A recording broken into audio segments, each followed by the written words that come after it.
আমার বাসায় একবার একজন হিন্দু মেয়ে আসছে। হিন্দু মেয়ে, সে তার একটা কাজে আসছে দুপুর বেলা। আমি আমার ওয়াইফকে বললাম ওরে নাস্তা দাও। সে আমাকে বলতেছে আঙ্কেল আমি রোজা রাখছি। মনোযোগ আছে আপনাদের? মেয়ে হিন্দু বলতেছে আমি কি রাখছি?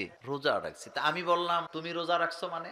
আঙ্কেল আমরাও তো রোজা রাখি। তখন আমার কৌতূহল জাগলো যে রোজাটা কেমন একটু জানি। পরে আমি বললাম তো খাবা কখন?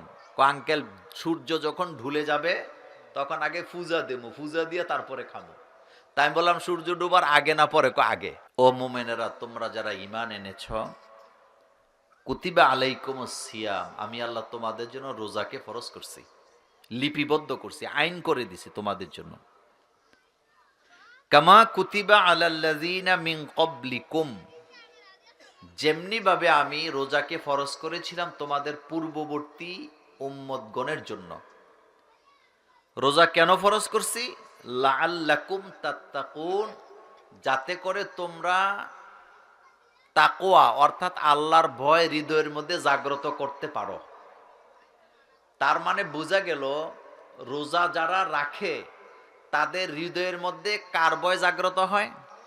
আল্লাহর ভয় জাগ্রত হয়। এবার শোনেন, প্রথম কথা হলো পৃথিবীতে ম্যাক্সিমাম ধর্মের লোকেরাই রোজা রাখে, কিন্তু তাদের রোজার সাথে আমাদের রোজার একটু পার্থক্য কি আছে। আমার বাসায় একবার একজন হিন্দু মেয়ে আসছে। হিন্দু মেয়ে, সে তার একটা কাজে আসছে দুপুর বেলা। আমি আমার ওয়াইফকে বললাম ওরে নাস্তা দাও। সে আমাকে বলতেছে আঙ্কেল আমি রোজা রাখছি। মনোযোগ আছে আপনাদের? মেয়ে হিন্দু বলতেছে আমি কি রাখছি? রোজা রাখছি। তা আমি বললাম তুমি রোজা রাখছো মানে? আঙ্কেল আমরাও তো রোজা রাখি। তখন আমার কৌতূহল জাগলো যে রোজাটা কেমন একটু জানি। পরে আমি বললাম তো খাবা কখন? আঙ্কেল সূর্য যখন ঢুলে যাবে তখন আগে পূজা দেবো, পূজা দিয়ে তারপরে খাবো। তাই আমি বললাম সূর্য ডোবার আগে না পরে? আগে। আচ্ছা, তাদের একটা রোজা, এটা নিয়ে আমার বক্তব্য না, এটা তাদের পদ্ধতিতে তারা রোজা রাখে, কিন্তু রোজা তো রাখে নাকি? আচ্ছা, কিন্তু আমরা যারা রোজা রাখি মুহাম্মদ সাল্লাল্লাহু আলাইহি ওয়াসাল্লামের উম্মতের, আমাদের রোজা হইল শবে সাদেক থেকে নিয়ে সূর্য ডুবা পর্যন্ত সারাদিন পান করা, আহার করা, সমগম করা, এই কাজ করা কি যাবে না, এটা রোজা। আর এই কাজটা করব আমরা একান্ত কার জন্য? আল্লাহ পাকের জন্য। এটা হলো রোজা। রোজার বরকত, রোজার সওয়াব অনেক, সেটা পরে যতটুকু বলি, আগে কথাটা খেয়াল করেন। আল্লাহ পাক কোরআনুল কারীমে অসংখ্য আয়াত নাযিল করছেন, যে আয়াতগুলোতে আল্লাহ বলছে ইয়া আইয়ুহান নাস, ও মানুষেরা। কিন্তু এখানে আল্লাহ বলছে ইয়া আইয়ুহাল্লাযিনা আমানু, ও ঈমানদারেরা। তাহলে কথার মধ্যে পার্থক্য আছে নাকি নাই? আছে। যে আয়াতটা সমগ্র পৃথিবীর মানুষের জন্য প্রযোজ্য, এখানে আল্লাহ পাক বলছে ইয়া আইয়ুহান নাস। আর যে আয়াতটা শুধু মুমিনদের জন্য ঈমান আনার পরে প্রযোজ্য, ওই জায়গায় বলছে ইয়া আইয়ুহাল্লাযিনা আমানু, ও ঈমানদারেরা যারা ঈমান আনছো। যেমন মানুষ আদম আলাইহিস সালাম থেকে সৃষ্টি, এটা বুঝাইতে যে আল্লাহ শুধু মুমিনদেরকে বলে নাই, ওখানে বলছে দুনিয়ার সমস্ত মানুষকে। ইয়া আইয়ুহান নাসুত্তাকু রাব্বাকুমুল্লাযী খলাকাকুম মিন নাফসিন ওয়াহিদা, হে দুনিয়ার মানুষেরা তোমরা তোমাদের রবকে ভয় করো। তোমাদের যেই রব তোমাদেরকে থেকে প্রথমে একজন সৃষ্টি করেছেন, সেই একজন থেকে তার স্ত্রীকে সৃষ্টি করেছেন, বাসসা মিনহুমা রিজালান কাসীরা ওয়া নিসা, সেখান থেকে সারা পৃথিবীতে নরনারী ছড়ায়। এই কথাটা আল্লাহ বুঝাইলেন পৃথিবীর সমস্ত মানুষকে। আবার আরেক জায়গায় আল্লাহ পাক বলছেন ইয়া আইয়ুহান নাস, হে দুনিয়ার মানুষেরা, ইত্তাকু রাব্বাকুম, তোমরা তোমাদের রবকে ভয় করো, যিনি সৃষ্টি করেছেন নারী এবং পুরুষ, এবং তাদেরকে বিভিন্ন গোত্রে ভাগ করে দিছে। কেউ সাদা, কেউ কালো, কেউ লম্বা, কেউ খাটো, কারো ভাষা আরবি, কারো ভাষা ইংরেজি, কারো ভাষা বাংলা। এটা কেন করছে তোমাদের রব? লিতাআরাফু, যাতে করে তোমরা এক জাতি আরেক জাতিকে চিনতে পারো, পরিচয় পাও। সুবহানাল্লাহ কোন।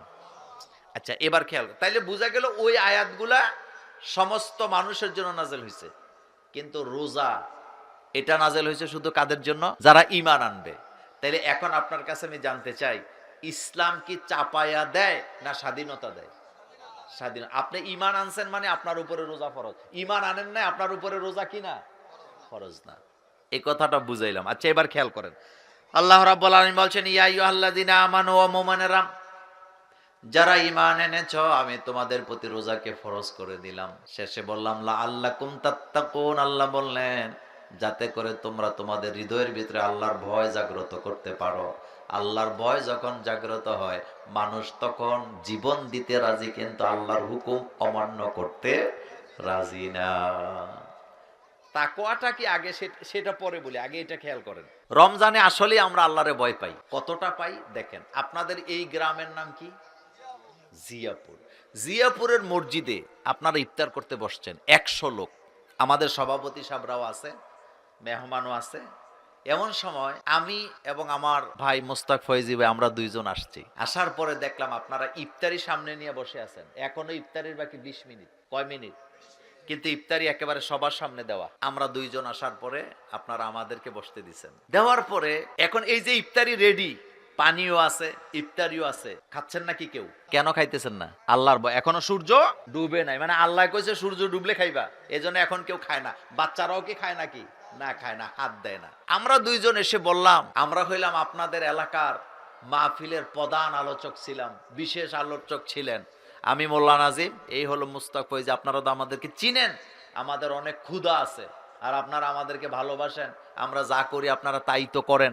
ইমামতিতে দাঁড়াইলে আমরা কান ধরলে আপনারা কান ধরেন, আমরা রুকু দিলে আপনারা রুকু দেন, আমরা সেজদা দিলে আপনারা সেজদা দেন। তো আজকেও আমাদের অর্ডার, এখনো 20 মিনিট ইফতারের বাকি আছে, চলেন আপনারা আজকে ইফতারটা কইরা ফেলাই। একটু আগে করবেন নি? জোরে কইবেন, করবেন নি? কেন করতেছেন না?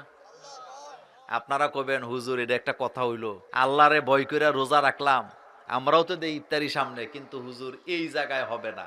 আল্লাহর আইন এখানে অমান্য করা যাবে না। আল্লাহর আইন হলো সূর্য ডুবলে ইফতারি করা লাগবে, ডুবলেই করমু, 1 মিনিট আগেও করমু না। আর আপনাদের দুইজনে যদি বেশি ক্ষুধা লাগিয়া থাকে আপনারা খেয়ালান। কথা বুঝছেন নি? কথা সত্য নেই? আচ্ছা ওকে, ইফতারি করেন নাই, ফাইন।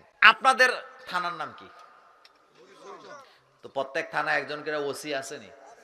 ওসির পকেটে কি থাকে? কথা কেন? ফুল থাকে নাকি? পুলিশের পকেটে ফুল থাকে? কি থাকে? পুলিশের আচরণ নিয়ে আমি কথা বলবো না আজকে, ভয় পেন না, কথার উত্তর দেন। পুলিশের কোমরের মধ্যে একটা পিস্তল থাকে না ওসির?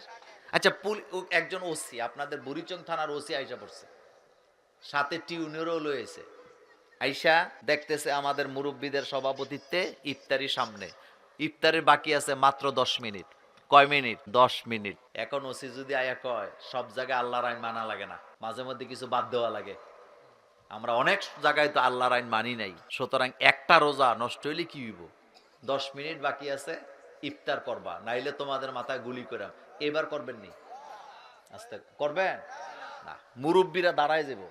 এসকে তখন কি দিবে, মানে এসকে নাড়া দিয়া মুরব্বী দাঁড়ায় কবা ফাইজলামি করো, আল্লাহরে ভয় কইরা সারাদিন কষ্ট করে রোজা রাখছি, তোমার গুলিরে ভয় পায় না, গুলি করলে করো মিয়া, সূর্য ডুবার আগে ইফতারি হবে না।